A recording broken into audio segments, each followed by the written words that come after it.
Good morning, everybody. How's everybody doing? Hey, good morning. Morning, Ralph. Ralph, I specifically owe you an apology, sir. I've had your email sitting in my inbox for like a week and a half. And every time I open my email, I'm like, dude, go write Ralph. I haven't found time. So I apologize to you. I'm going to get on it. Don't worry, I'll punish you later. It's no biggie. Ooh, I look forward to it. Hey, so we're going to talk about this letter today from Seneca on friendship, philosophy of friendship. It was a tough read. If you went through it, it's like it's not one of the easiest reads that I've come across. And we've already talked about friendship, but this I think is a little bit different. And so I'll just start and tell you kind of what I took away from this letter and friendship in my life and what's going on. So we talked about friendship before and what it means to be a friend and why friendship is important in Stoicism. In this letter, I think he really delves into the specifics of the type of friendship and kind of the purpose and objective aim of friendship. And it, like I said, it took me a few times going through this letter to think, kind of get my head around it and feel like I could understand it. But, and this is what I took away from it essentially is that, first off, there is not I guess you could say that there is a need for friendship, right? He talks about the difference between need and want and a wise man not needing anything and going into the story of Chrysippus. But it's to me that there is an inherent need for society, but there's not an inherent need for friendship. So you should never have a want for friendship, but you should instead approach every opportunity for friendship from a place of love. So you can, as he talks about, practice our noblest qualities, which is being a good human, right? And the idea that fair weather friends, that if you go into the idea of a friendship and the motivation behind that friendship being for your own benefit, the utility of that transaction is going to end just like it began. So if you go into it looking for profit, it's going to end when you don't get profit. If you go into it looking for, as he says, a friend on your deathbed, chances are before you even get to the deathbed, your friend's going to leave you, kind of a thing, because the fair weather friend in times of trouble will, no longer be a friend. So the idea that your friendship has to be of substance, kind of a thing.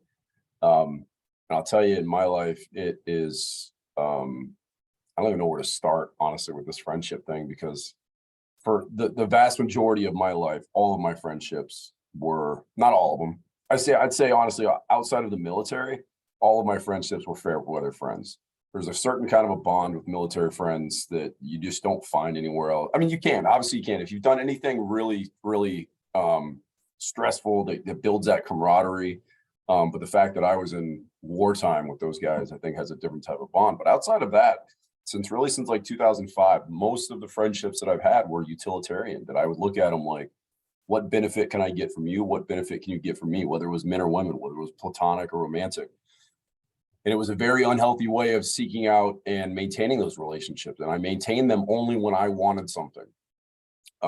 Whereas now, the friendships that I have are few, they're substantive, and they are not, I don't maintain them because I want something. I maintain because I offer my services.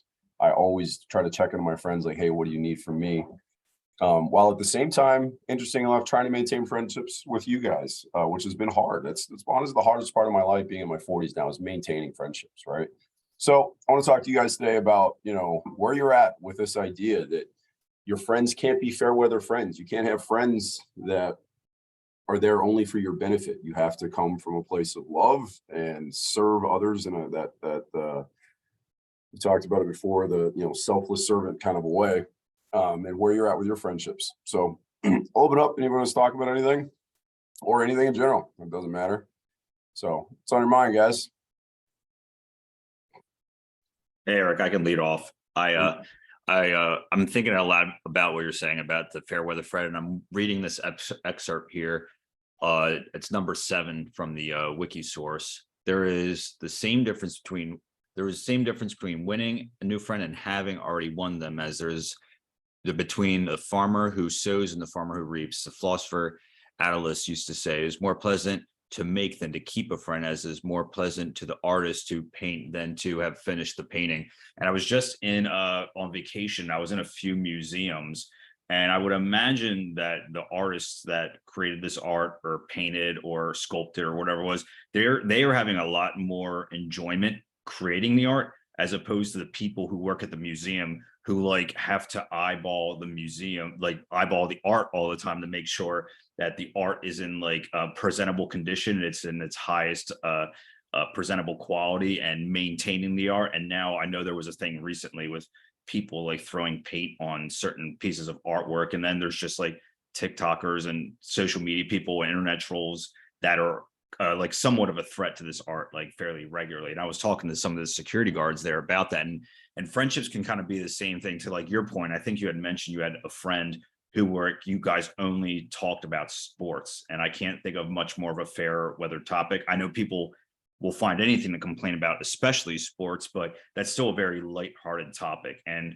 it goes to what I think he's saying here, where it's easy to make friends because everybody's putting on their nice face, and they're talking about pleasant, common topics that everybody can talk about. But the more time you spend with a friend, well, I feel that bond of having deep friends where you can talk to them about anything and talk about difficult, complicated subjects. But those conversations are very difficult and tough and fulfilling in the time. But when you're listening to your friend and they're telling you about the death of a loved one, or that they lost their job and stuff like that, being a good friend is good for humanity and for them and for ourselves. But it's tough in the moment, but it's something that like we need to, just like you said. So I think not everybody's going to be that to everybody all the time. I think it's a good skill to be able to make new friends and kind of understand that this person is just my fair weather friend in my life. But I can't imagine punishing anybody for not wanting to be my super close friend, because their bandwidth for handling problems is only so great as mine is.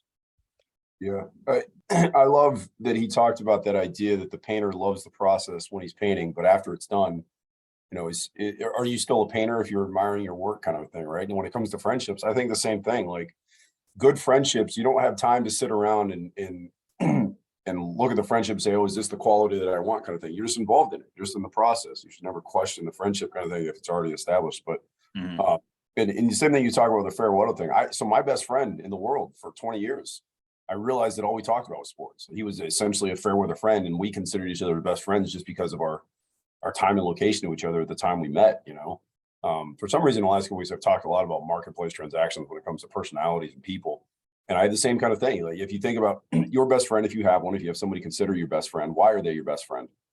And just like relationships, why is your spouse your spouse? It's because at the time that you two met and interacted with each other, you were both of want of that relationship, or both willing and able to want that relationship. If Elon Musk had walked by when I was looking for a best friend, maybe he would be my best friend. Hopefully not, but you get the point. It's just whoever you come across at that time in your life when that's what you're looking for. And then this letter specifically, I think, talks about what do you do next and how do you maintain that? And you have to actually, it doesn't say how to do this, but it says, what to look out for and be aware of the type of relationship that you're pursuing. So I absolutely agree with what you said, Ralph. Hey, Dominic, Scott. Hey, Eric, how's it going, buddy? Hi, everybody. I guess we're talking about the external. If you guys don't mind, I'll share the internal. We have many quotes that we use on each other, like the word friendship, relationship. There's the old concept of the Plato's cave, eye of the beholder. These are all concepts once you go inwards and you realize your friend is not outside. Unless you are aware of that when you go to sleep or you're in a resting state or sleeping state, are you literally outside? This goes, know thyself, know thy ego. So now when people are spending things with each other, such as talking about sports, as I heard you talk about, Eric, we're sharing with each other, but I'm not inside of their senses. I'm not inside of that human being. So the illusion, the play is the external realm. Now, how we test it, you just have to realize, where does language exist? It doesn't exist on the material realm. So now when somebody says, love thy friend more than thy brother. Well, your brother is just a physical thing. He's outside. You don't really know who he is. He could tell you all kinds of different things, but you still don't know who he is, because there's a kingdom within themselves. So I get where a lot of us, we get into this, well, is it my responsibility to understand other people, or is the word giving it away? Am I supposed to understand the self? Anyway, I'm not going to go any further than that, guys, but thanks for allowing me to be here. Thank you. I appreciate it, Dominic. I think when applying Stoicism to that, I think you're absolutely right. That, we first need, and I love the fact that in Seneca's letter, the first thing he does is talk about the definition of a word, right? He talks about, hold on, we'll go up. He says,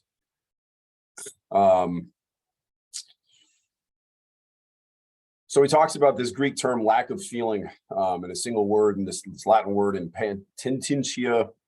And it's the idea that in Stoicism, we first need to make sure we're all on the same level. And I love that you brought up, Dominic, the idea that friendships are external, right? And this is the Stoics creed, that you cannot have anything other than what's in your own brain. And when it comes to friendships, my God, so many times I have looked at friendships, I'm like, what? You're doing the wrong thing. Like, you don't know what you're doing. And you have to realize that even your friend's path is their own.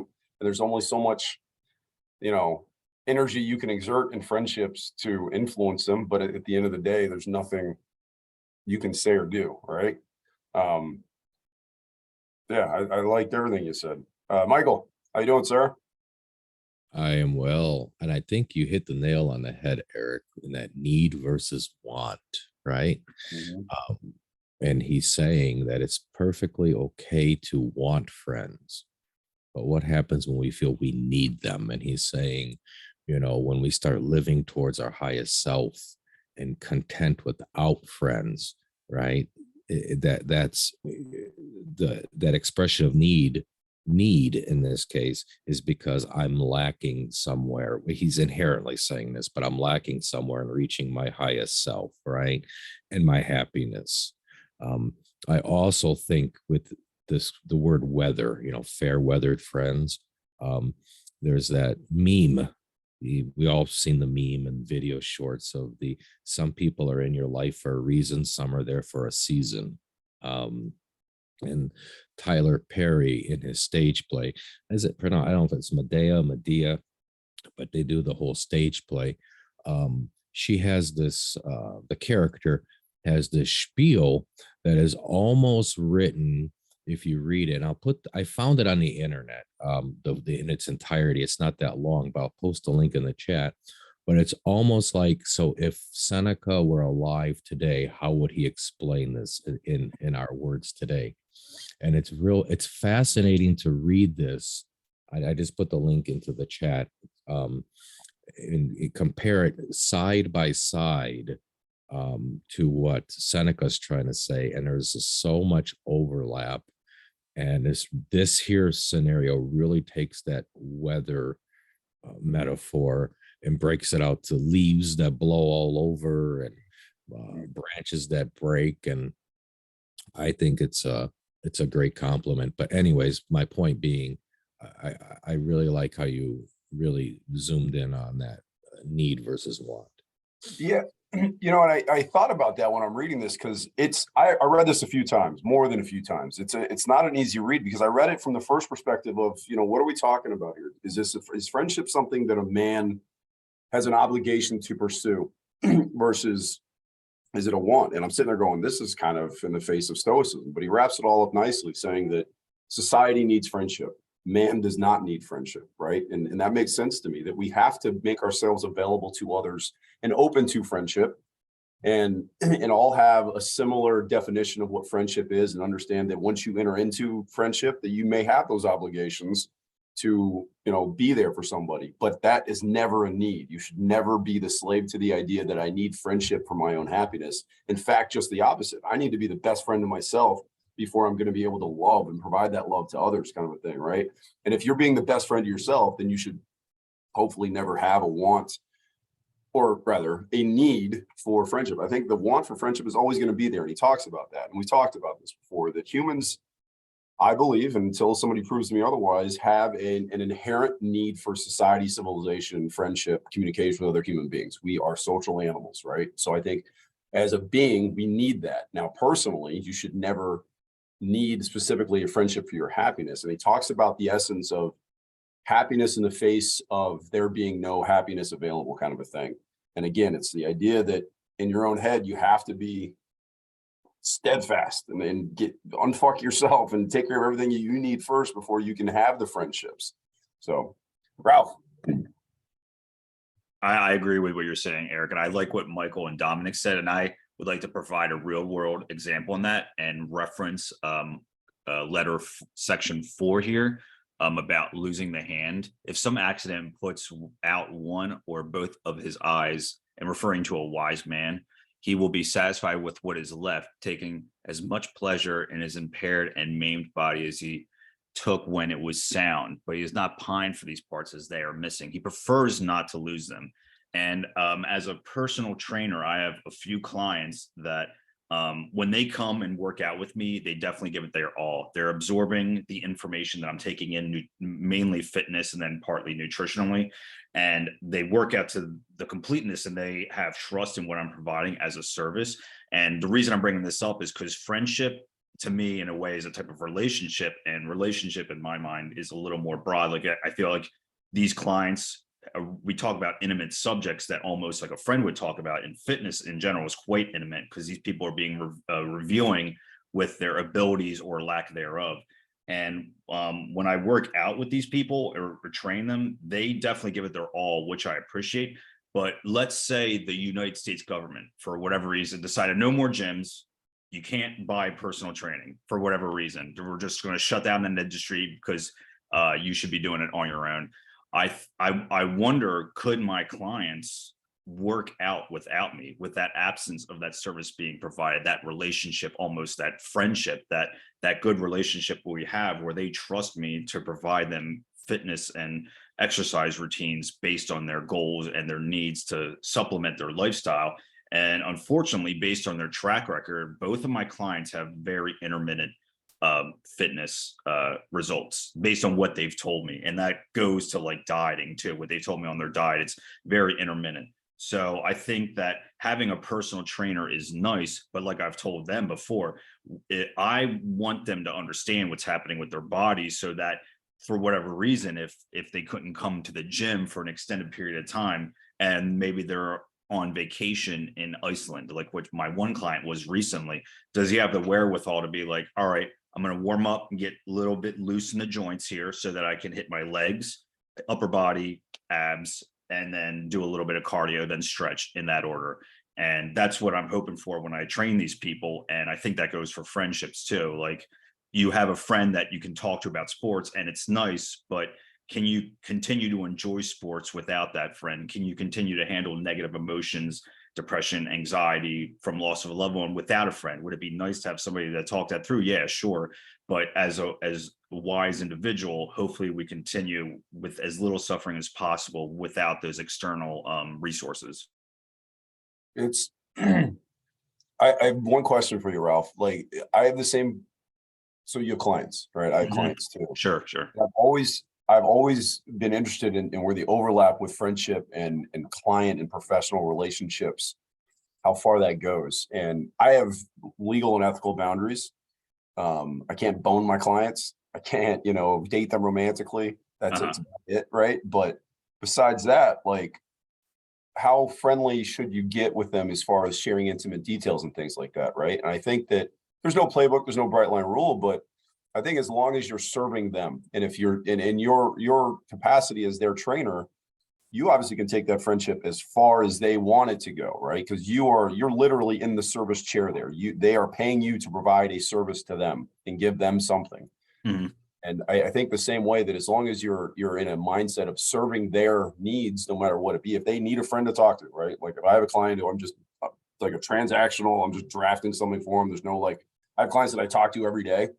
Like I know their families and their details of everything they do, but I also struggle with, should I be engaging in this because is it some sort of a benefit to them? So it was interesting to hear you talk about how you are so friendly with your clients. And I think there is a huge benefit to that because again, that affable space that I talk about all the time of like, I want to improve that space between me and other people to make sure that I'm not coming across as anything other than a loving human being, that I probably should be a little bit better to be friends to everybody and, and see.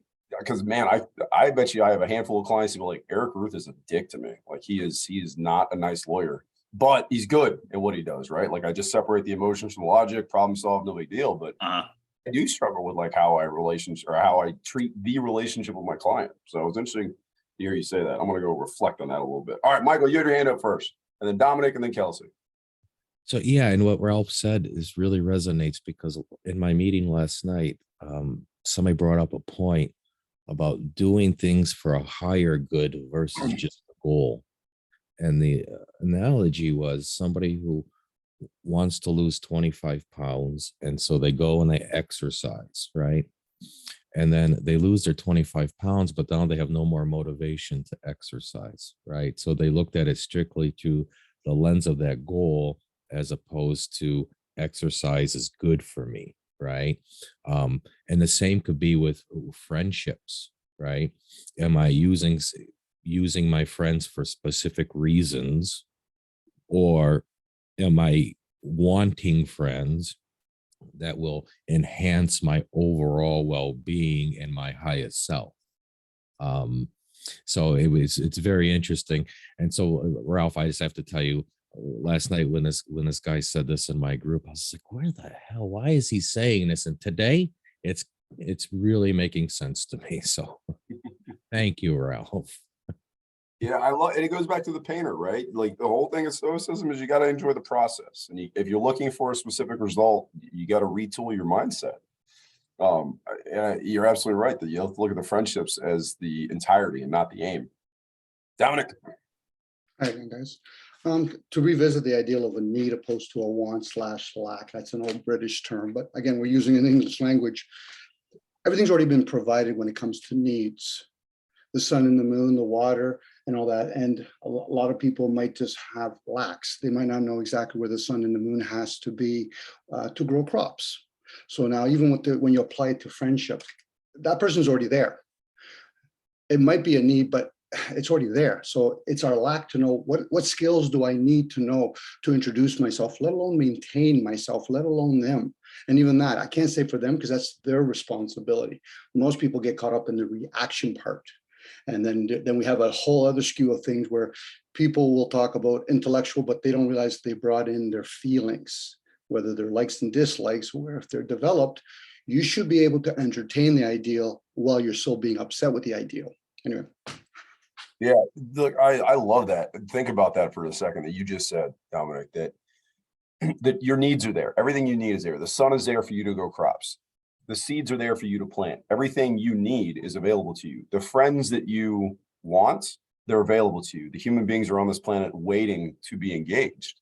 So it's the courage you would need to go find the wisdom to be able to, act and talk to people and maintain those things. Great point.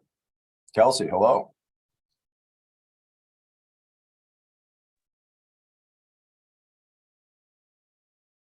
Kelsey, you there? Can you hear me? Hmm? Okay, cool. I'm a little nervous. I haven't really done this in a minute, so just wanted to preface with that. But so I read this really quickly before the meeting, and I've been listening to everyone. And I really like what stuck with me, I guess, and what I've kind of been trying to relate a lot of comments back to is what Dominic said in his first comment about internal versus external. I thought that was really compelling because yeah, like you talk about the weather and these are or sports, for example, and those topics exist outside of you in a way because they're ephemeral data about the external world. So you're not really changing anything or like you're just rearranging, I guess, information internally. The friendship itself still exists outside or something to that effect. Yep. But what really stood out to me in the reading that helps bring, I guess, like how friendships can actually begin to modify you or have an effect on your character, your identity internally is in the reading. I think it's at marker 8. I don't know what you call it, point 8, paragraph 8, but it's actually the third paragraph in the Wikipedia. The first sentence, it's let us now return to the question. The wise man, I say, self-sufficient though he be, nevertheless desires friends, if only for the purpose of practicing friendship. So we've been talking about a piece of art, and then friendships are like an exercise in love. The the reading also considers friendships or compares it to like compare or admiring art. Like friendships have value for the sake of their own beauty. But anyway, the friend nevertheless desires friends only for the purpose of practicing friendship. So there's something inherently valuable about the practice of friendship. And then this part was really interesting. In order that his noble qualities may not lie dormant. When I first read that, I felt the utility from that, like the fair weather friend vibe. Like, oh, so you're only making friends in order to practice these noble qualities, in order to gain or obtain or enhance your noble qualities. But the weird thing about this statement is that the noble qualities are already there. They're just dormant, which is like like characteristically, categorically different than not having them and acquiring them, or or what you already have, enhancing it, almost like cosmetically enhancing those noble qualities. They're dormant, which means they come in and out of existence, but being latent, they're already there, but they're active at different times, and you have to continuously reactivate or put yourself in situations where you're challenged, or you have to apply into new things these noble qualities, and friendships offer you that opportunity to actually begin to modulate these qualities in yourself for the benefit of others, for the greater good, and that doing that like is like an end in itself, I guess. You're The end. absolutely, Kelsey, you hit the nail on the head. You know, and I mentioned earlier that the practice of friendship, and I talk about a lot about people. I'm in a profession that's considered a practice. Doctors, lawyers, accountants, they call it a practice because the rules change constantly. So you got to keep up with the rule changes, right? And just like an athlete has to go out and practice to better their skills, you got to better your skills in the face of a changing landscape. And in friendship, again, like a painter or anybody else that has to enjoy the process of something you're doing rather than the ends of that mean, friendship is absolutely a practice, right? So if we have these dormant, just like you said, everybody has these qualities, these noble qualities that you want to act virtuously. Can you be the best friend in the world and the best human in the world if you have nobody to talk to and nobody to share those things with? Absolutely not. You cannot, I don't think, be a virtuous human being in a sea of other human beings if you're not interacting with those people. And just like fortune benefits those who are prepared and then willing and able to speak and take a hold of that opportunity when it presents itself, just like friendship. When a potential friend comes into your existence in any way, shape, or form, it is your opportunity to practice those noble abilities you have of being a great, virtuous human being. And just if you want to practice friendship in the way of being a fair weather friend and talking about sports or weather or whatever else, you can still practice those abilities no matter what they are. But I would say the only thing I'll say that I'll disagree with is, and you actually corrected yourself, is he talks about these qualities lying dormant, and they absolutely are dormant unless they're active. And you correct yourself and said active, right? It's not like they're there and we never use them and we don't bring them up to the surface until they're able to be used. You can still practice these things without people being there. And that's, one of the things I love about Stoicism. You have two mechanisms: journaling, meditation. Do those two things and you can include that practice on your own self before, right? Love yourself before you give that love to others. But anyway, great start, Kelsey. I thought that was a wonderful thing you said. Ralph, please tell me to shut up. Shut up. I'm going to piggyback off what you said, though. Practicing meditation, I try to look at other people as, even though they're externals, they're kind of just like me. They're also humans, right? And they're going through life with suffering. And going to your point, Eric, about practicing and meditating and things of that nature. I think I've mentioned before about Tan meditation and just practicing gratitude in general. For me, starting out, and this is what I've seen with just practicing Tan and gratitude in general, it's easier to start off for me, and it seems for others, to be grateful for what you have, grateful for your heartbeat, the ability to breathe, to walk, things like that. And then using Tan as like a self-focus to process the black smoke, aka negative emotions, and then processing it into a bright white light. And I like a bright blue light, and then make it a positive emotion and then project that to myself. And then as that gets easier in being able to focus through Tan to think about other people, to think about loved ones, friends. And then once that becomes easier, to focus on strangers or maybe even people that you don't like. So if you hate Hitler and I imagine most people have negative feelings about Hitler, that would be like a Ton Glenn like powerlifting session in a way. And if we're interacting with people in a live scenario, if we're out in a social setting or whatever, and a friend of us tells us about losing their job, if they put that negative energy out there and try to share that and be vulnerable, and we can take that and process it and then protrude that positive energy, that is just showing that positive light to ourselves. And I like your idea of practicing that regularly, because if that becomes vernacular in a daily process of having compassion and love, even in the most difficult scenarios, we're really reducing the pain in general. Because if we take pain in and then just exude pain out, it's almost just like this never ending pain cycle, because in a way that kind of, it can feel good. Some people like that. And I think the practice, but it can be toxic ultimately, especially what I've noticed in my own personal thing. So when I think about that, and you're interacting with friends, sometimes there are friends and they're externals, obviously, but being able to practice gratitude in every sense of the word. Because like a friend could be a stranger that we haven't met and they're having a tough time right now, but maybe they're not open to having a close friendship right now, and they might be spewing hatred or negativity, but having the compassion to let them pass through life, whether it's they're just an interaction for 2 seconds or for 2 decades. Having that ability to practice that regularly is good for the self. And I think that's where practicing friendship is good when able and the opportunity provides itself. You're absolutely right. And I want to give a real world example of what you said, Ralph. And Dominic, you're next. So I've always been impressed with people on LinkedIn that every year on my birthday send me a message. And these are people that have thousands of connections, but there's like the same 8 people every year. I get the same message from, hey, happy birthday, Eric. And you know that that's their process. Every day they wake up and they say, which one of my friends is their birthday today?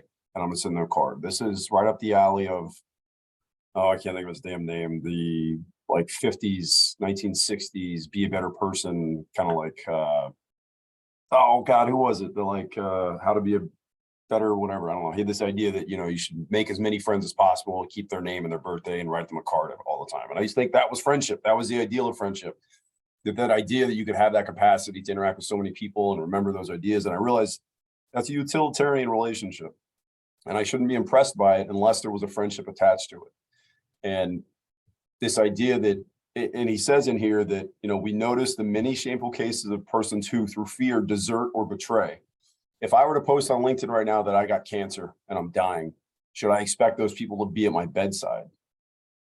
No, I shouldn't expect anybody to be at my bedside. What friends should I expect to be there for me? The friends that I've actively maintained relationships with. And I think that this is where we get into something that's a very slippery slope for me and I fall into all the time. It's a flaw that I have, but I think my friends have an obligation to use their capabilities if I practice on them. And that's a toxic thought on my end, right? Because I have to be about giving the love. And if you give the love, you should receive the love.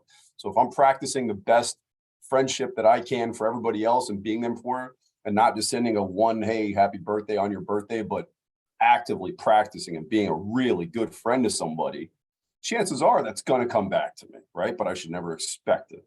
So just want to share that thought with you. All right, Dominic and then Mike. This might challenge some, if not a lot of people's programs when it comes to the terms like all journey starts with the first step, because most people get caught up in the physical. Most things start with thoughts. The written work and the oral works are afterthoughts. Some have the ability to go within thoughts. So now this will tie in with suffering. Most people get the ideal sufferings about resistance to pain. Oh, that's only a small fraction. Where it is, this is where the Buddhism teaching comes in, or a individual, because I don't think even most monks grasp this. It's the attachments to your comforts and to a lot of comforts, and that squeezes out friendship, because even in a friendship, you have to form an attachment. The reason why there's the old Latin word "mine" involved in all that. So I heard you say earlier, Eric, you don't think that could be done if you're not a friend, like with people outside. No, the friendship always starts within, always stays within. And it's a simple observation, who's functioning in your body when you're hearing each other sharing with each other. Even the old concept of meditation, that just means to listen from within. You'll know by your speech when a person talks about self-awareness opposed to aware of the self, 2 different things going on. The ego's talking one way, that's the child. So once you have wisdom, discernment of the difference I'm just talking about speech. English is a meaningful language. It's not like in the old days where Greeks, and even today, Greeks are more of comprehension language. So now when a person wants to know what is a friendship, you should be tested. You even brought in the word love. Love is the energy of unconditional, but how do you give unconditional when you've been conditioned with all the language we speak and we expect other people? Well, that's not love then. Most people do what they call family, obligation and duty. Love is when a parent shows love to a total stranger kid, because now the child of that family will see what's called love through the concept of energy. Now, I've just gone on. This is probably for some people like to use the word metaphysical, but it's something when you go within, because you realize you're looking through a set of eyes that you've never been outside, unless you're one of these few beings that can do astral traveling. Outside of that, you've been living in that vessel from the day you were coming out of that womb. I mean, I'm even tapping the idea that we come in after, but that's another story. Sorry, guys. No, you're fine. You know, I love what you keep saying now about, you know, from within, right? And whether we're talking about Buddhism or Stoicism, that is the central tenet, right? Everything has to come from within. And I'm not sure exactly where I was going with that, but I love what you said. I absolutely love that you said that you have to start there. And the idea that the love that you're giving, I do appreciate what you said there. But yeah, I'll leave it alone. I want to hear what Mike has to say. How you doing, Mike? Hey, pretty good, man. Hi everyone. So I'm gonna step away from Stoicism for a bit, because I think the idea of friendship goes a lot broader than that. It's a lot deeper than that. And I think there are some great examples in Stoicism and other philosophies around friendship that I think we can all learn from. I think when I look at friendship, I would focus on the philosophy of system dynamics, where anything at all that needs to grow needs to include a positive feedback loop. And anything at all that you're doing that include any negative feedback loop, then obviously over time that's going to die, right? In a relationship with a colleague, or relationship with my clients or whatever, there is a positive feedback loop in that process that will allow that relationship to grow for a while. But there is also a negative feedback loop in that process, where if I don't get paid, then that relationship may not be as strong. But as long as that positive feedback loop takes place, where you're a client, you're paying me, I'm training you, you're paying me, I'm training you, you're paying me, you're training you. That's a positive feedback loop. The moment a negative feedback steps into that, where, hey, I can't come to your gym anymore, then over time that relationship will die. So to have a real friend, it needs to include this self-feeding loop. I think most of what I'm hearing is how a person can be a friend to us rather than us being a friend to someone. Yeah, I think if you look at any psychology, they will tell you that the way to retain stuff, the way to retain anything that you learn, is to share it, right? And I can't simply say that I'm going to get on this call and share what I learned because it benefits me, it helps me to retain it. And that's not a friend, right? That's one-sided. That's not a positive feedback loop. So that will die when I no longer need to share something, or this group no longer exists. So the only thing I would say, and this is what I do in my personal life, is that all my relationships that are real friends include a positive feedback loop that is self-feeding, meaning that I am giving and I am getting. And anytime that closes down, where it starts involving a negative feedback, then that relationship dies. So the question is, how do we develop friendship with a positive feedback so that it can thrive, it can be successful, and it can feed both parties? Thank you. Thanks, Mike. You're absolutely right in talking about the objective of different friendships is going to be determined based on the objective of, I guess, where you want it to go, right? We're talking, Ralph and I talked about clients and fair weather friends and things like that, but you make the friendship what you want it to be. And I have different, we talked about the rings, right? And you have, those inside the ring that are closest to you, your nuclear family, your closest friends, best friends, the outsider ring, you may put your coworkers in there, and then the furthest ring are just people you interact with in your day. And then another level of that is people that you don't have anything to do with and you still have opinions about. I love talking sports with people and people say, I hate him. I love him. You don't know him. How can you have any emotion attached to him, right? Those are the people in like that fourth ring, but you still have relationships with them in an imagination somewhere. But what is the purpose of each one of those relationships in those rings? And I think here we'd be, oh, sorry, you know what? You're absolutely right, Kelsey. Gabe, did you want to go? I saw you had your hand raised. Flitter. Go ahead. Yell at me, please. No, stop it. Stop Oh, it. it's like- I love being here. I love everything you say and everyone says. So, and on friendship, I did take a few notes because I try to reflect upon it daily, but I do trust myself most, and especially in times of hardship. So when we think of friendship and trying to lean in on someone, I would go with what people are saying as well with the inner self. So the inner self, the inner us, and the inner child.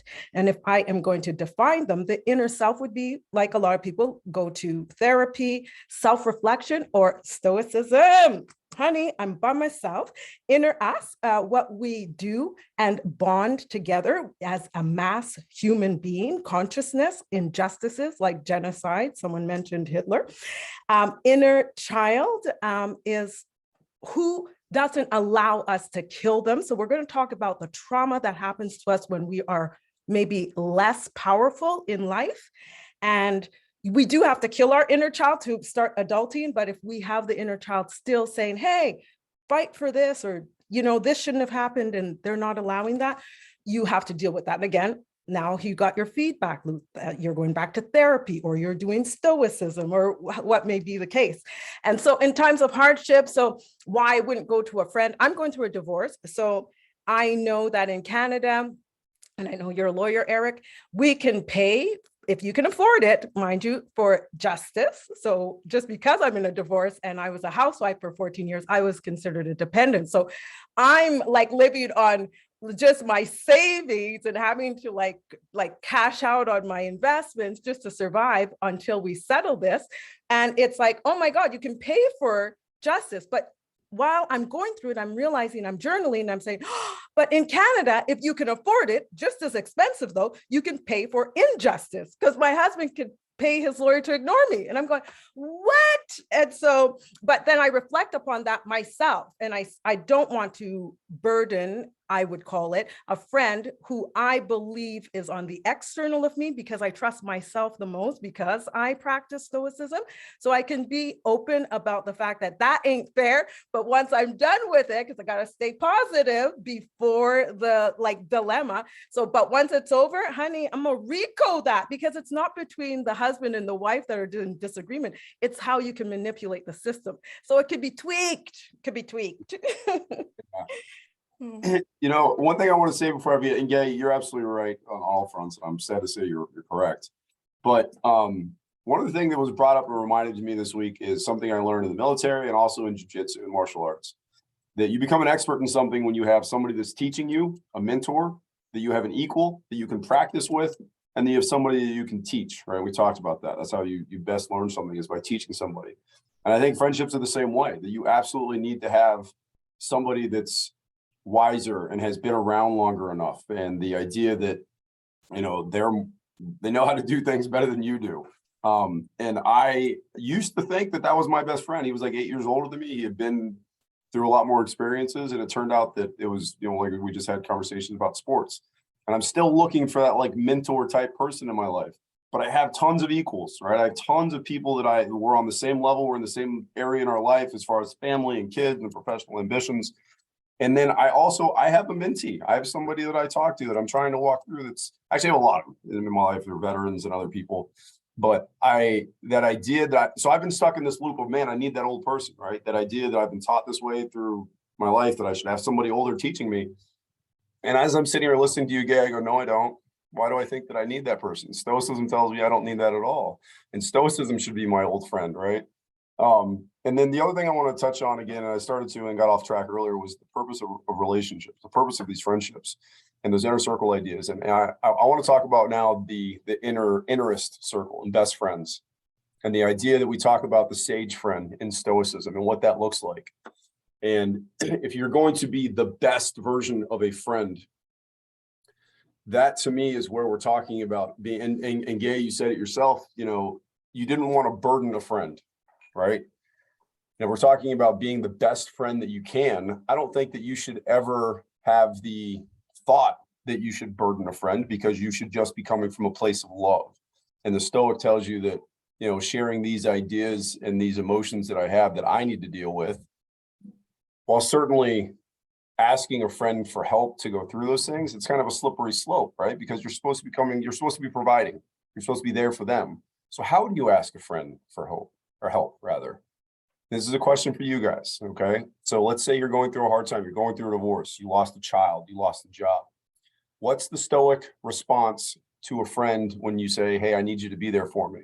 It's not, hey, celebrate with me. It's I'm sad, I'm grieving, I need some wisdom. How would you guys approach that? I'm going to just jump in really quickly and tell you, like, so when we're talking friendship and how, and I love that question as well, but I have an offspring. So I have a daughter, and my daughter has children, and my granddaughter has a child. So when I hear friendship, I understand. My daughter told me once, she goes, Mom, you never let me know how difficult some things were. Like, of course I had to prepare her. She's a Black baby. So I had to prepare her for life and how things, and how maybe she might be judged in that. I do prepare her that way. But other things that were going on in my life, in hindsight, she'll say, oh, you never made that look hard. You always make things look easy. But I tell her that she is not my friend. She is my child, my offspring, and I want mostly the best for her. Therefore, I'm not going to, in other words, burden or share with her those things. That is something I would maybe bring to a friend. And like I said, I'm so stoic. I love to be my own friend, Eric, but I do go to professionals. So I pick my friends that way. If I need advice, they must be able to reason out better than myself. Otherwise, I am the friend that they are going to be always asking, because they always ask me advice. So yeah, it's maybe my positioning too. I hear you. Yeah, I got you. And Mike. I just want to follow up on that, because again, I think that goes back probably, I think it goes back to what I was just alluding to, is that you know,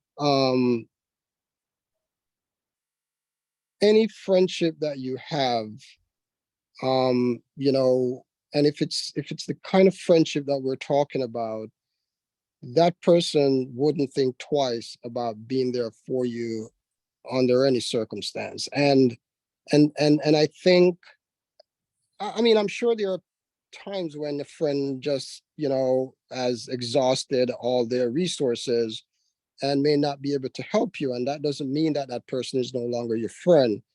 And, you know, for example, you may need a professional help now because your friend has done everything that he or she can. And so I think I look at some of the things, some of the examples that Gail just talked about, whereas, you know, she cannot give to a friend what she's not getting from a friend. And obviously that friendship may last for a short period of time, but not for any substantial time, obviously, because in my opinion, that contains a negative loop. And so having that positive feedback in that, you know, in that friend rotation, I think is critical for a lasting friendship. And it doesn't mean that you cannot develop a friendship through your clients. You know, like Ralph was saying, you know, they may start off that way, where it's transactional, that you know, it's a transactional relationship that got them together.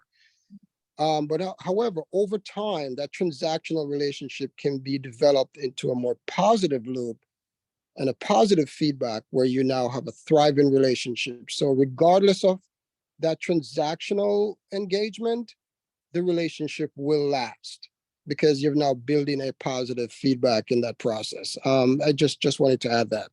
I totally agree, Mike, and I think that most friendships are like that. I want to focus on one thing real quick before I get to SRI and Ralph. And it's so section 10 of the letter, he talks about this, and this hit me hard, and I read about this and thought about this for a lot. It says, for what purpose then do I make a man my friend? And this is, I think, the sage friendship. This is like the ultimate level of friendship. And then he says next, I do that and make men my friend in order to have someone for whom I may die, who I may follow into exile, against whose death I may stake my own life and pay the pledge to. That's the kind of shit we're talking about, like my wife or kids, right? Like I will vehemently say I will die for my wife. I will die for my kids. Well, then I'll ask you the next question. Why can't you say that for friends? If you're going to have a true friendship in the sense of what Seneca's talking about, you would die for your friends. Imagine the type of relationship you must have with somebody before you're going to utter that sentence, right?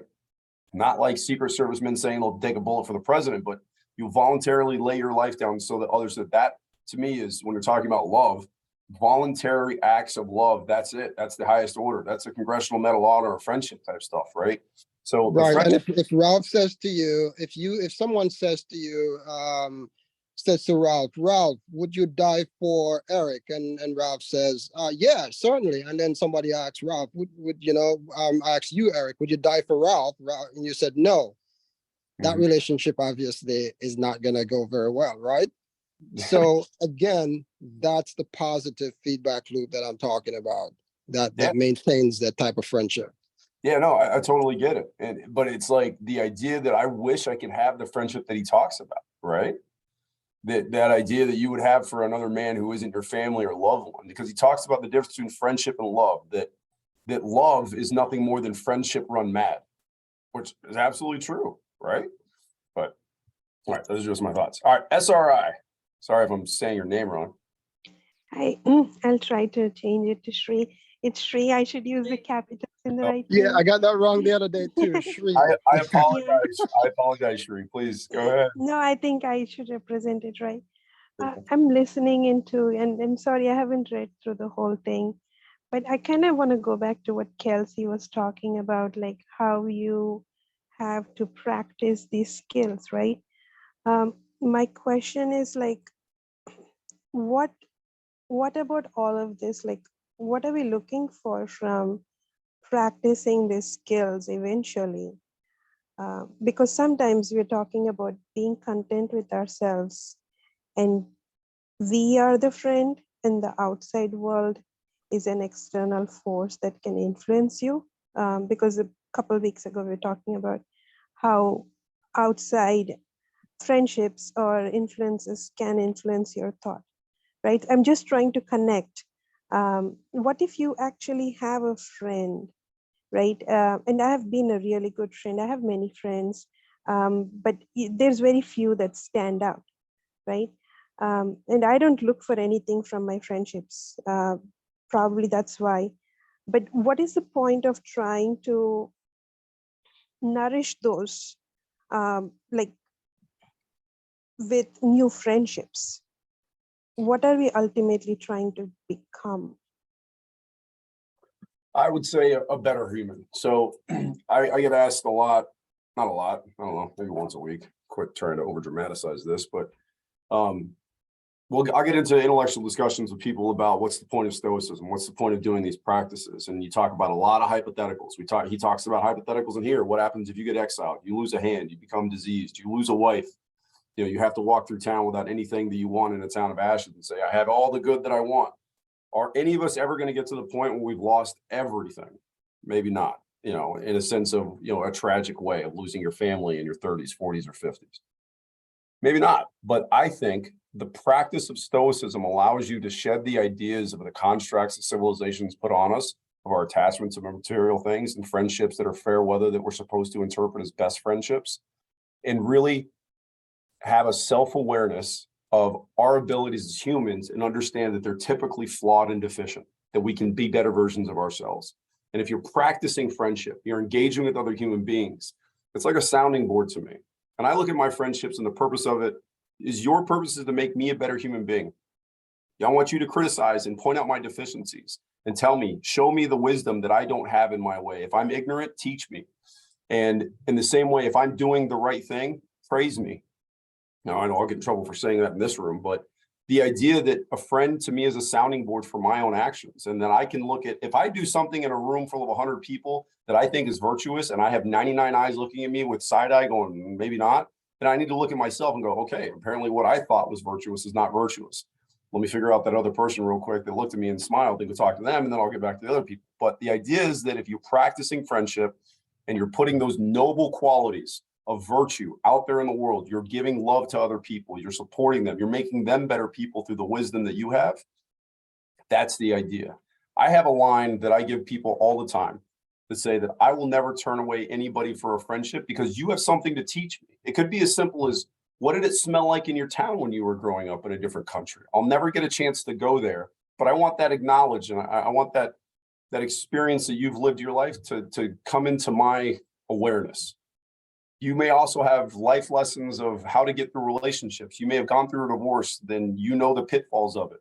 I've said this before, but I have this line that if you're ever in the worst troubles in your life, there's a story of a man walking down the street, falls in a hole, priest walks by, throws a note in there, throws a prayer in there and says, here's your prayer. Hopefully that'll help you out.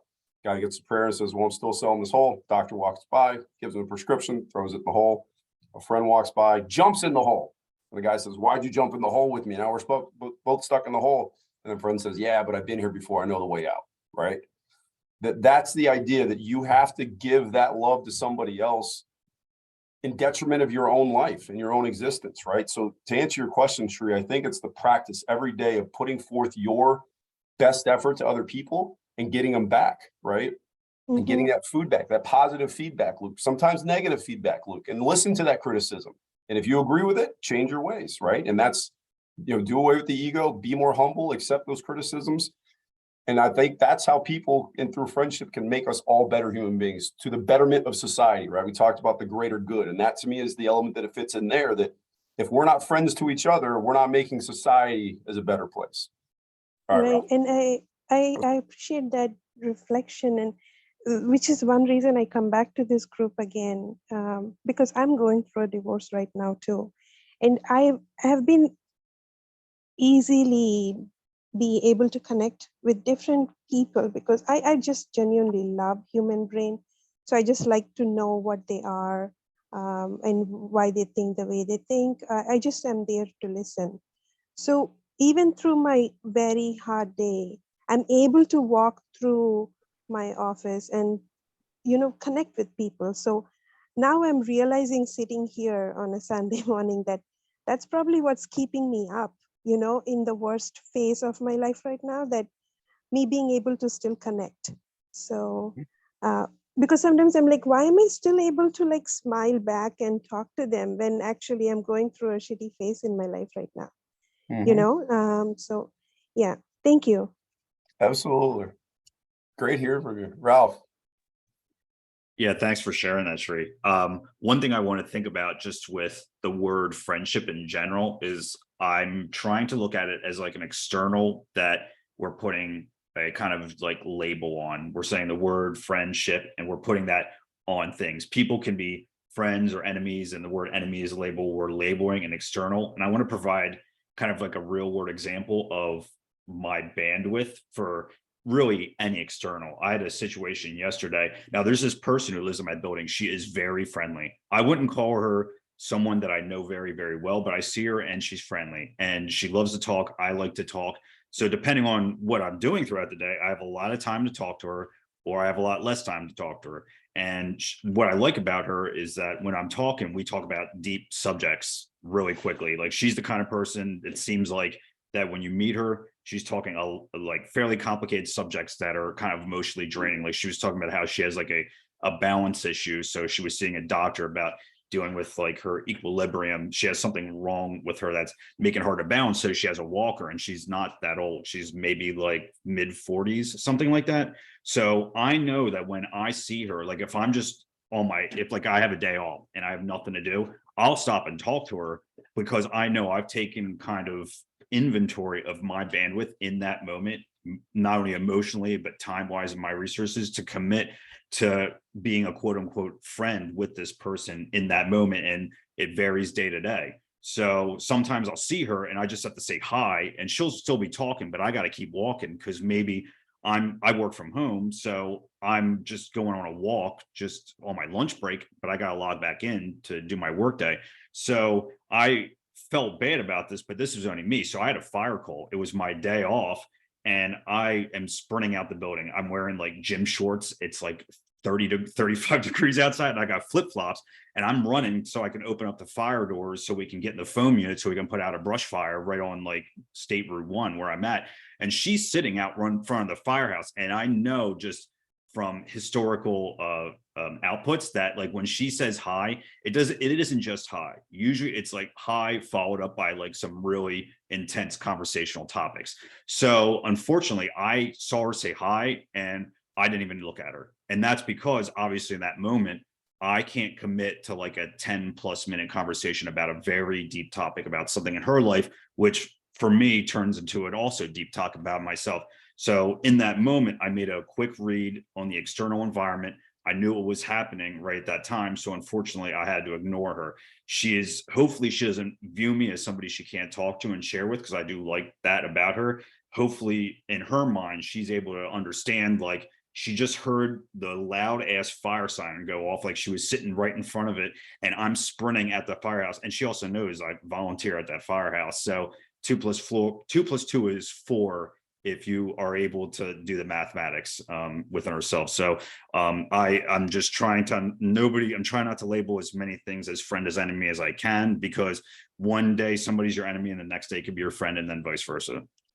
Yeah, boundaries, professional, personal, you need them all, even with friends, even with spouses, even with kids, right? You got to take care of yourself. You guys have taught me that. Number one spoke on my wheel is me now, because you assholes kept yelling at me and telling me that I can't put other people first. Same thing with friends. Nobody was yelling. You're the only one yelling. Jake, Ralph yelled at me. You all yelled at me. Right? Hey, Mike, go ahead. Thanks. I'm looking at the time and I see that we're near the end. So mine's going to be more my conclusion, right? So like looking at the letter and listening to everybody's wisdom of where they're at in their stoic journeys. And I go, looking at that need versus want, right? I shouldn't need or want friends to supply whatever's lacking in my life, right? This is what I'm taking away. It's up to me to make myself whole and to reach my higher self. It's kind of like that dichotomy of control, right? What's in my control, what's not in my control. What's in my control is me. Friends are outside of it, but definitely friends could be a complement to my growth. Friends can be a complement to my journey. And last, going back to I put that thing in there about the plant and the soil and the fertilizer, right? Soil is life and the plant is me, right? How I plant myself into that soil of life. And friends can be a fertilizer. Sometimes friends could be a deer who comes and eats it, right? But in either case, it's more seeing friends as somebody who complements my journey, but I can continue my journey without them. And so that's what I'm taking away. And I appreciate everybody sharing where you're at and, your ideas of this, because it helps me. Yeah, I love it. I love it. I'm a complete fiend of analogies. And I love that. I love that, you're the plant, your friends can be fertilizers. And I'm just going to say this, set those boundaries, because if you have a friend that's a deer that comes along, you got to protect yourself from those. If you have any toxic friendships, anything like that, you got to shed yourself and protect yourselves from them. All right. Kelsey, I saw Mike, you had your hand raised too. So Kelsey, what you got? So I didn't realize that we're going over. So I'm gonna take what I said and pare it down. No, real quick. I just want you guys, we're not going over. I have another 25 minutes. So I think Okay. we scheduled till like Well, 11:15. So I think a really cool word to drop into this conversation is it's called the narrative, and it's basically the story we tell ourselves about ourselves. So it's the way we describe our life story. I think that can create attachment because your story can contain things that you label as valuable that maybe are material or don't have value as far as value builds character or affords opportunities to practice nobility like meditation and personal growth. They're just adornments on a vain image, and that image is fleeting. It's subject to the cycle of life and death, because once you die, that's something that you shed, is your story.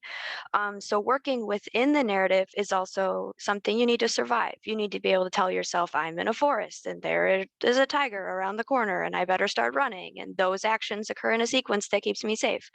So the narrative is essential, but it can also create, I think, a sense of bondage to ourself.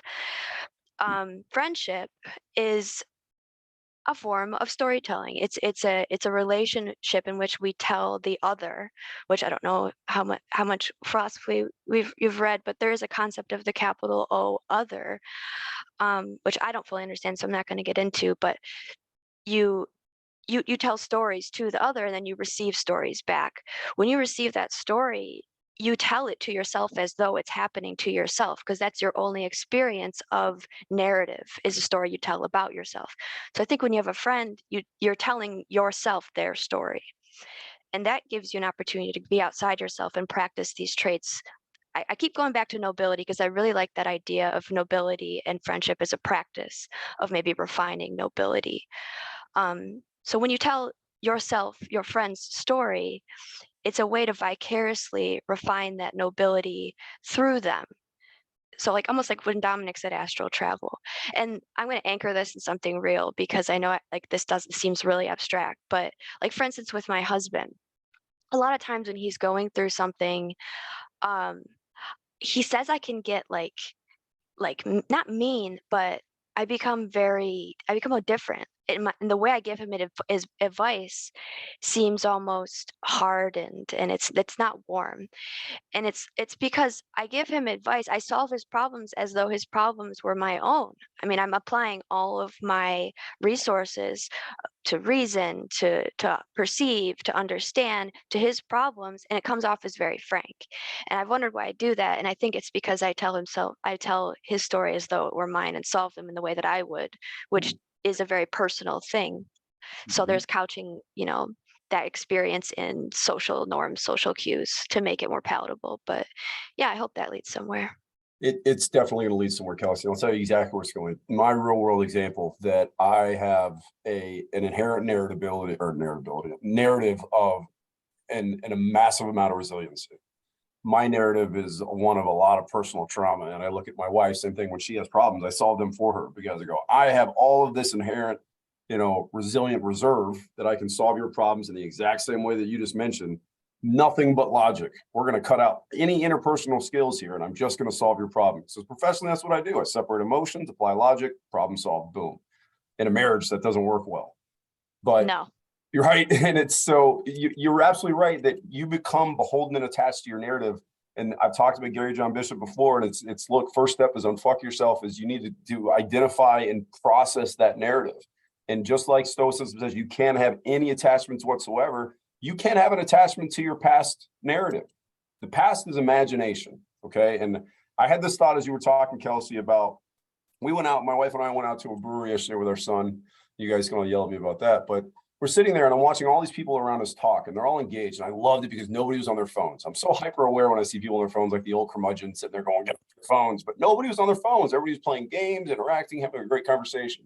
And there were these three gentlemen at a table, and they talked the entire time. Most people were playing games, watching sports or whatever else, and they were just talking. And I happened to walk by their table, and I realized they were talking about Elton John concerts. And they spent the entirety, I kept kind of listening in, the entirety of the hour and a half I was there, all they talked about was Elton John. Like the concerts they had gone to, his best concerts, what they had done, and they were having a great time laughing about it. And my dumbass Stoic is sitting there going, you guys are just living in imagination. Like, you're not doing anything as human beings to better yourselves. And I had to stop and be like, hey, you dumb fuck, that's friendship. They're having fun. They're entertaining themselves. Like, why does your narrative always need to be, everything you do has to be about becoming a better person? And in that moment, I felt myself changing, like, hey, have some more fun with your friends. Talk about things in imagination. Because if you think about it, the things that you're actually doing with your friends, a lot of it exists in hyperbole and hypotheticals and things that don't exist. And you're talking about things that are, already happened or are going to happen. It's a lot of imagination versus the real existence of what you're doing there. But friendship is about that. You have to envelop that as your personality and enjoy others' narratives too. And then to your other point, Kelsey, about to be the best version of a friend that you do, you need to understand your friends' narratives as your own, right? And how you can provide the advice. For my wife, when she has a problem, I now know that the best way for me to help her solve her problems is to just be there for her, literally touch her, hug her, hold her while she figures out her problems on her own. That's the best version of friendship that I can provide to her when she has those problems. Now, I have other friends who are admittedly clueless in things. Say, Eric, give me some of that reserve of resiliency. I can't figure this out myself, but those are their narratives. So those are my 2 cents. All right, Mike, tell me to shut up. Yeah, actually, I really, really appreciate what Kelsey just said. I mean, there's so much truth to what she said. And it just kind of brought something back to me. And I think, Eric, you touched on that as well. And sometimes a friend, and it could be your husband, your wife, or your spouse for that matter, or anyone else. Sometimes being a friend to them is not acting, it's not to act. And I've learned that the hard way because, I've had girlfriends in the past who would sit down and tell me problems they're having. And they only wanted me to listen, right? And me, like a jackass, thinking that I need to solve their problem, right? I need to jump into gear and solve their problem. And that only creates another problem. And to your point, Kelsey, is that not understanding the relationship is going to be detrimental, because when you think that you're affecting it positively, you are affecting it negatively. And if you don't know your friend, then you may not have that friend for too long. To Cherie, I think you had mentioned something that I wanted to just touch on a little bit. And I think you had said that, I think you do a lot for your friends, but you really don't ask them anything. It doesn't mean that they're not your friend, but one of the things that I would really and strongly encourage, and I hope I'm not, quoting you incorrectly, but sometimes it makes sense to test our relationships, to test our friendships. I think it's very important to do that, because sometimes you don't know the the strength of that relationship. You don't know you don't know if there's a positive feedback in that relationship if you at times do not test that relationship. So one advice I would say to you is, for the friends that you are doing so much for, but you've never asked anything, I think whatever it is, I think I think it's your time to start asking and see what that feedback is, because it might prove to you that they're not your friend after all. Now, one question for you, Mike. When you talk about testing friendships, are you talking about initiating a test or looking at events to see if your friend would be there, sort of thing? I want to understand. Yeah, I mean, in cases where, for example, you have you and I are friend, and I constantly offer you advice. I constantly, ask you for things or whatnot. And, because you're probably in a better position than I am, you don't, right? Because you're not in need of anything.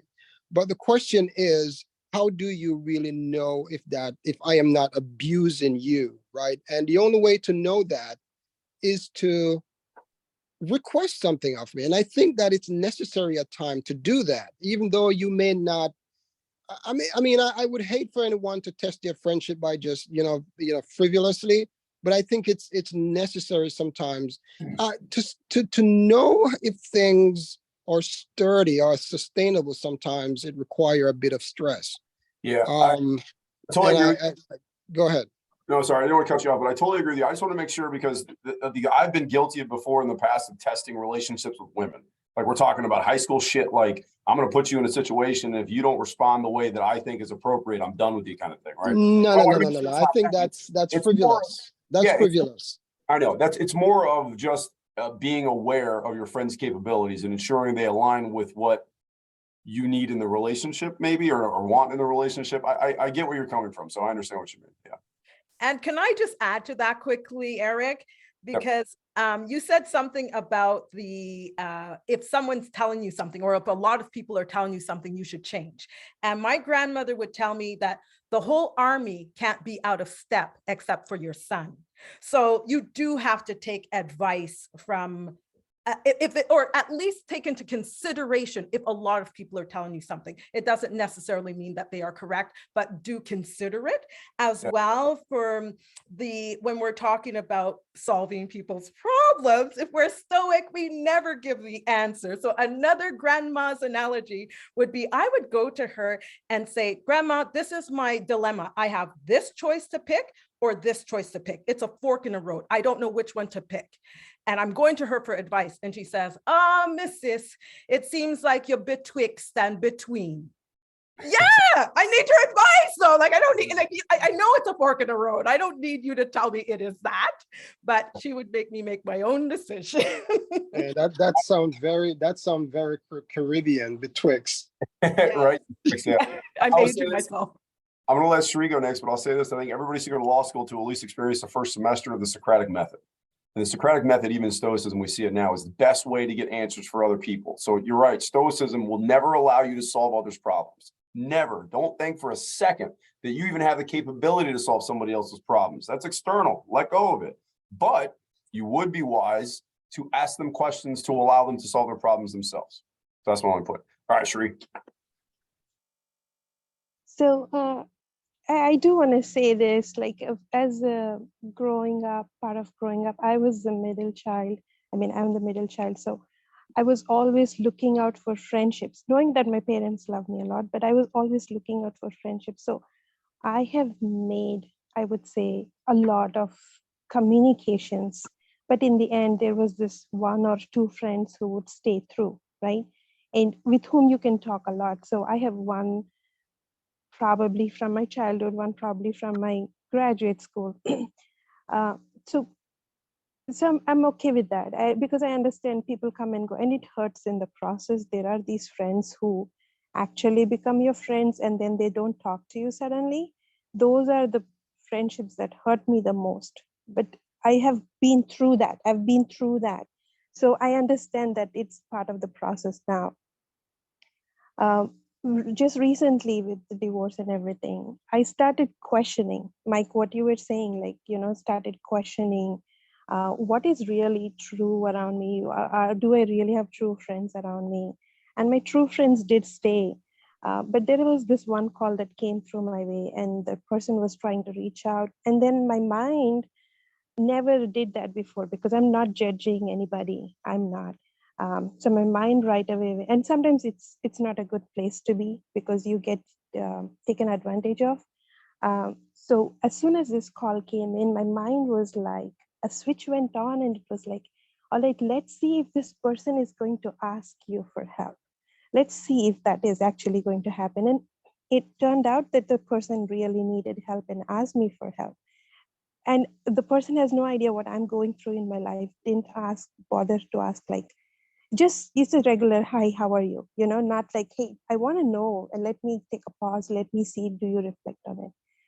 But you know what, Mike, I didn't like being that. I didn't like being that person who was questioning the intent of the other person. Maybe because I have become that person who wants to just be there to help what I can, and then I withdraw. But I have my friends, I have my hardcore friends who I go to, who I talk to at intense subjects. But I didn't like being judging, because probably I have filled my bucket of friendship and I have that friends. Just wanted to say that, yeah. And also to like Mike's point, like, with someone was having fun, right? everybody has fun in a different way. And that's where I don't know what I was trying to say there. So I'm going to digress from that. But I had some point there. Sorry, I forgot. But yeah, we all have fun in our own ways. And yeah, I'm going to digress. But that's a point I wanted to make. I tried to test. I was not comfortable. So I backed off. Yeah, no, I think that's exactly what Mike was saying. I think that, you can't be taking advantage of your friends, but certainly. So thanks for sharing, Shreya. Ralph. Yeah, that's great. I want to piggyback kind of off what Mike said about stress testing of friendship, and it can really be done with any external. And there is some backup to this. And I think sometimes stress testing doesn't have to necessarily be even a thing where, like, let's say you have a friend, right? And you're always the one to initiate, like, hanging out. You reach out to them, you set up the plans, and maybe you buy them drinks and they don't reciprocate. Sometimes you might, me personally, this is what I've gone through, is I look at like a relationship, and if I have like emotions popping up, like if I'm going to go hang out with a friend and I'm starting to feel a kind of way, like maybe I'm like getting anxious or whatever it might be. And it's like, why am I feeling anxious? And it's like, oh, it's because I'm maybe engaging with an external that is unfortunately causing, I'm like overreaching to engage with this external in whatever way. And sometimes you need to stress, I feel like I need to stress test myself in order to get there, and then maybe stress test the relationship. And this is something that I'll go back to the personal training thing. We even have to stress test ourselves. Like, the human body works this way as far as motivation goes and fitness and dieting. Usually in most people's scenarios, unless you're like a fitness model or an athlete or something, vanity and the perceived healthiness of exercise and dieting is not enough. People, like, especially for going back to the painter thing and the artist thing from the very, very beginning of this call, like the pursuit and the movement towards a goal is usually what drives the painter, and then finishing and then maintaining that art is not nearly as enjoyable to most people. And it's the same thing with like fitness. And I feel like any external is that if you have the ability to stress test something, then the pursuit of that goal is more worthwhile. So when we're doing personal training, there's like the process goal of like doing something day to day, but we're working towards a medium and long-term goal will help get people to those goals much more efficiently of that desire. And that is an external, but if there's something positive there that we can derive, it could be a good thing. And to stay on that idea of fitness, having that short-term goal is like, hey, okay, I want to make a friend. We're going to talk about the weather. Do that in a short-term way. It's like, all right, medium-term goal, I would like to hang out with this friend 5 times or whatever within a specific time frame. And then long-term goal, okay, hopefully if I have to move, I can rely on that friend to help me move, which I feel like that's something that a close friend would do. Or you talked about a death of a loved one, things like that. And it's works the way with fitness. I'm sure every professional athlete, they have short-term goals where it's like, hey, I just want to show up to the gym. The goal is just to show up, give 100% of my workouts, and then clog out. And then obviously they have long-term goals where it's like, all right, we're trying to win the NBA championship, but it doesn't happen in one game. You've got to do it repeatedly through different plays, different possessions, every game. And same thing with every workout. Every workout has to have some little bit of focus, but keeping the medium and long-term goals in mind is very useful. And I think that it can apply to a lot of different externals, friendship or otherwise. And I want to, again, pull back from labeling friends as much as that is, but I think that those little stress tests are very valuable to ourselves and to our externals. Because again, I think that the people that we associate with, whether on purpose or not, are just us, just in a different body. So I just wanted to share that because I thought that was good what Mike said. That was great, Ralph. I appreciate it. I'm going to say these 2 things. One is my motto of check objective, right? If we had anybody coming up to you every 5 minutes saying, check your objective, what are you doing? This would apply to friendships. Is what you're doing with this friendship right now in line with your overall purpose? And everything you do, you have to apply that motto. Is what I'm doing, what I'm engaging in, the efforts that I'm exerting, is this in line with what I should be doing? And I think you're going to find a lot of your friendships, you're not doing that, right? You're letting I have this issue with a guy at work that I've talked about often, that I let him steal time from me because he just talks and talks and talks and talks. It's not a friendship. He's technically my boss, so I feel hostage that I have to listen to him. But I sit there the entire time going, I'm just letting this guy steal my time. I can't speak up and tell him to shut up and go back to work. And I even though I'm checking my objective, I'm still letting him get into it. So check your objectives with your friendship. Number 2, is, hold on, I'm trying to find my way back to my thought. Ralph, so we're talking about testing friendships and the practice of being a friend. And I love your analogy of basketball. And I want to think about friendships this way. Practice with friends is everyday conversations. When you check in with your friends, how's things going? What's going on? Testing your friendship in that practice mode of making sure that we're maintaining and you're giving me the response that I need, checking my objective, make sure my actions are in line with my overall purpose. And then game time is when we really need them. I've always looked at friends from a line from the West Wing that I love immensely that says your friends are there to celebrate with you in victory and mourn with you in loss. That is the purpose of why we're supposed to have friends from a West Wing point of view. And I've developed that too, that I have a lot of my friends there for those purposes. I maintain and practice the relationship in the meantime, but game time is when I'm there to celebrate the victories with them, and their victories are mine, and I'm there to be there for them in their moments of grief and them for me and mine. So the practice is where you can test that relationship, right? And see, are they giving me the feedback that I wanted? Am I getting that positive feedback from them? Are they putting effort in this relationship that I'm getting out of? And then the game time is, I just lost my mom. I'm going to let them know that. Do they come to me, right? And if your practice has been on par, you're already going to know if they're going to show up or not, all right? Whether you can expect them or not. Now, obviously, Exactly. you shouldn't have any expectations that your friends should show up. But if you've done your practice and you've done it well, you should know what their response to whatever you have to give them is. And I have friends, and I hope everybody does, that if I were to say, I just lost my house in a fire, I need some help, they will be here. I know that for a fact based on how I practice that relationship and how I've tested them before. And hey, I'm going to put out this email to you and give you some vulnerable information. How do you respond to it? If I get a one word back that says sorry, I shouldn't expect him to come to my house when it burns down, right? So those are my 2 points there. And Sri, Eric, can I just sure I add want to something? say Sorry, Mike. this. Oh, sorry, Mike, Go and on. then so Mike and then Gay. Sorry. Yeah, and Sri, and I actually want, before you started speaking, I wanted to come back to Sri on this, and that was the exact question I wanted to ask her.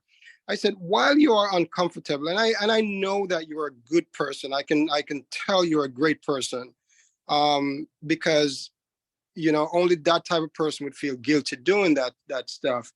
But what guarantee do you have that your friends will be there for you in dire situations when you really need them, if you don't practice that? And again, I would not encourage anyone to do this frivolously, but make sure that, well, if I need something, just reach out to your friend and say, hey, can you help me with this? Can you do this for me? And it can be very simple, but you just want to know that, hey, you know what, I have a positive feedback loop going here, and I can rely on this person. And one more thing I want to say, Kelsey, come back as many times as you can. I love your thoughts. Really great points you make. I really appreciate it. Everybody's Thank you. welcome back except Ralph sometimes because he's a Philly. He knows how I feel about Philly. Just kidding. I love you, Ralph. So yeah, I also was going to add that, like a caveat emptor, because I know I come off like I really don't need friends and I'm so stoic, so I can be with myself, which is true. But I have always been the most popular girl in school, and anywhere I go, I've always been the most popular. So I've had a lot of practice. So what Mike said or what Shreya said, like we can now become discerning, because like Ralph, he's talking training. I'm an athlete. So I'm going to say, as an athlete, we have to be trained not to work out too much to get an injury. And if you're not an athlete, you tend to need the trainer to tell you to just work out. And so we cannot manage what we cannot measure. So you do have to practice with your friends. You do have to see what is what, but you try and always get those things out of the way so you know yourself so well that they're a mirror. So if you wouldn't even dream of asking someone, the answer would be no. If you've done the work, you'd know that that's not the person you're going to ask. You're just going to ask who will respond. You would know that. Yep, I agree. Well, Ralph just told me this is his last meeting because he's gonna have to go. I'm a little sad. No, I'm just kidding. I'm just fucking with you. Oh, you motherfucker! I'm gonna stab you in the throat. Hold on, I need to get my response rather than my reaction. I'm just kidding. Don't do that to me. But listen, I think this has been a great conversation. Thank you, everybody. I have a lot to do when it comes to my friendship, a lot more to practice, a lot more to understand how I can give my love to everybody else. And I'm really interested to switch gears next week. And next week, we're going to talk about living within yourself. So we talked about what we can do for others. So let's talk about what we can do for ourselves. And you guys can continue to yell at me and say that I shouldn't put any of my needs or wants above myself first.